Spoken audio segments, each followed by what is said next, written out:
یہاں پہ وہ منڈی لگا کے بیٹھے ہوئے تھے ہمارے جو انٹیریئر منسٹر تھے اور وہ اپنا نام بدلنے کے دعوے کر رہے تھے اور اسی لیے فواد بھائی نے صحیح نام ٹائٹل دیا دونوں کو چنو منو اور ایک نے تو سیاست بھی چھوڑ دی ہے. آپ جب پریس کانفرنس کریں تو ان سے پوچھے گا ضرور کہ عطا تارڑ کب سیاست سے کنارہ کشی اختیار کر رہے ہیں.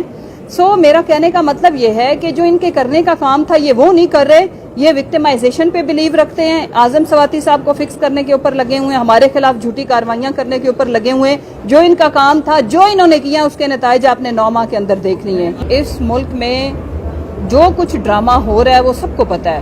پلیٹلیٹس کاؤنٹ ڈرامہ تھا, چھوٹی سرجری ڈرامہ تھا. آپ نے ہمت نہیں ہارنی. میری مراد آپ ہیں, عوام ہے.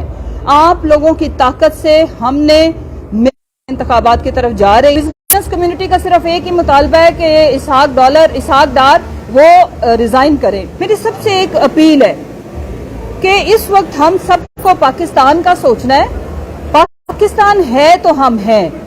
یہ جو رونقیں, یہ جو کاروبار زندگی ہے, یہ پاکستان کے سروائیو کرنے کے اوپر ہی سب کچھ ہے, اور اگر پاکستان نہیں ہے تو پھر کچھ بھی نہیں ہے.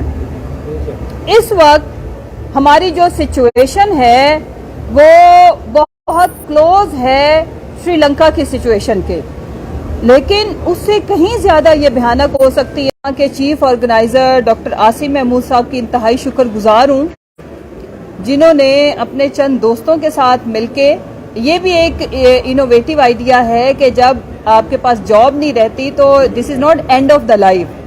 آئی am so happy and glad کہ یہاں پہ ڈفرنٹ پروڈیوسرز نے مل کے یہ جو land star property and living expo کا جو انعقاد کیا ہے, یہ آج ان کا پہلی ایکسپو ہے.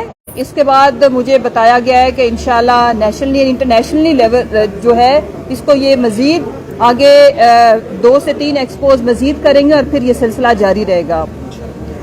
ہمیں پاکستان وہ خوش قسمت ملک ہے جہاں پہ یوتھ اور پڑھی لکھی یوتھ دنیا میں سب سے زیادہ ہے, اور ہماری انڈر 28 جو ایج لمٹ کے جو لوگ ہیں وہ تقریباً 66% ہے پاپولیشن کا, جو کہ دنیا کی سب سے بڑی یوتھ بنتی ہے. ان کے اس طرح سے مطلب پاکستان میں جو میں نے دیکھا ہے کہ ہمیشہ پڑھے لکھے لوگ جب ڈگری مل جاتی ہے تو ہمیشہ نوکریوں کے لیے جو ہے نا وہ بھاگ دوڑ کرتے ہیں. ہمیں انکریج کرنا ہے اپنی یوتھ کو